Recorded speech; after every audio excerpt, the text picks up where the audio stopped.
का दिन सूर्यदेव को समर्पित किया गया है। ज्योतिष शास्त्र के अनुसार 9 ग्रहों में सूर्यदेव को राजा माना गया है। सूर्यदेव की साधना आराधना करने से कुंडली के सभी दोष दूर हो जाते हैं।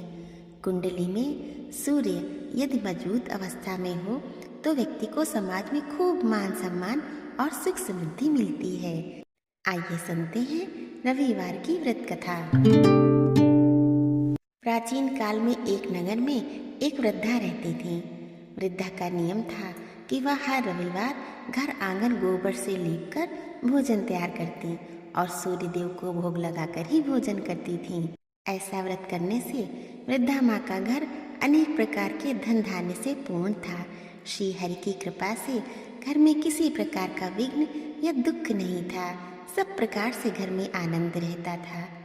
इस तरह कुछ दिन बीत जाने पर जिसकी गौ का गोबर वह वृद्धा लाया करती थी, वह पड़ोसन विचार करने लगी, यह वृद्धा सर्वदा मेरी गौ का गोबर ले जाती है, इसलिए अपनी गौ को वह पड़ोसन घर के भीतर बांधने लग गई। रविवार को वृद्धा को गोबर न मिलने से वह अपने घर को लीप न सकी, इसलिए उसने ना तो भोजन बनाया न भगवान का भोग लगाया तथा स्वयं भी उसने भोजन नहीं किया। इस प्रकार उसने निराहार व्रत किया। रात्रि हो गई, वृद्धा माँ भूखे ही सो गई। रात्रि में सूर्य भगवान ने उसे स्वप्न दिया और भोजन न बनाने तथा भोग न लगाने का कारण पूछा। वृद्धा ने गोबर न मिलने का कारण सुनाया। तब भगवान ने कहा, माता, हम तुमको ऐसी गौ देते हैं जिससे सभी इच्छाएं पूर्ण होती हैं।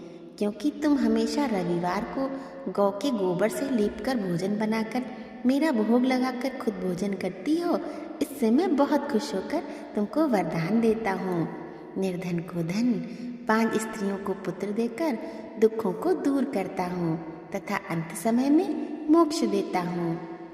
स्वप्न में ऐसा वरदान देकर सूर्य भगवान अंतर ध्यान हो गए और वृद्धा की आँख खुली तो वह देखती है कि आंगन में एक अति सुंदर गौ और बछड़ा बंधे हुए हैं। वह गाय और बछड़े को देखकर अति प्रसन्न हुई और उसको घर के बाहर बांध दिया, वहीं खाने को चारा डाल दिया। जब वृद्धा की पड़ोसन ने वृद्धा के घर के बाहर एक अति सुंदर गौ और बछड़े को देखा तो द्वेष के कारण उसका हृदय जल उठा। उसने देखा कि गाय ने सोने का गोबर किया है, तो वह उस गाय का गोबर ले गई और अपनी गाय का साधारण गोबर उसकी जगह रख गई। वह नित्य प्रति ऐसा ही करती रही और सीधी सादी वृद्धा को इसकी खबर नहीं होने दी। तब सर्वव्यापी ईश्वर ने सोचा, चालाक पड़ोसन के कर्म से वृद्धा माँ ठगी जा रही हैं। तो ईश्वर ने संध्या के समय अपनी माया से बड़े जोर की आंधी चला दी। वृद्धा माँ ने आंधी के भय से अपनी गौ को भीतर बांध लिया। प्रातः काल जब वृद्धा ने देखा कि गौ ने सोने का गोबर दिया है तो उनके आश्चर्य की सीमा न रही और वह प्रतिदिन गौ को घर के भीतर ही बांधने लगी।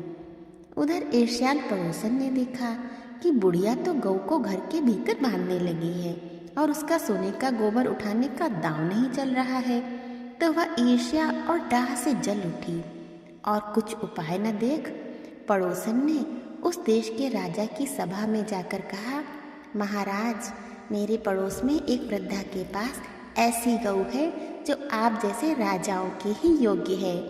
वह नित्य सोने का गोबर देती है। आप उस सोने से प्रजा का पालन करिए। वह वृद्धा इतने सोने का क्या करेगी? राजा ने ये बात सुनकर अपने दूतों को वृद्धा के घर से गौ लाने की आज्ञा दी। वृद्धा प्रातः ईश्वर का भोग लगा भोजन ग्रहण करने ही जा रही थी कि राजा के कर्मचारी गौ खोलकर ले गए। वृद्धा काफी रोई चिल्लाई, किंतु कर्मचारियों के समक्ष कोई क्या कहता। उस दिन वृद्धा गौ के वियोग में भोजन न खा सकी और रात भर रो रो कर ईश्वर से गौ को पुनः पाने के लिए प्रार्थना करती रही। उधर राजा गौ को देखकर बहुत प्रसन्न हुआ, लेकिन सुबह जैसे ही वह उठा सारा महल गोबर से भरा दिखाई देने लगा। राजा यह देख घबरा गया।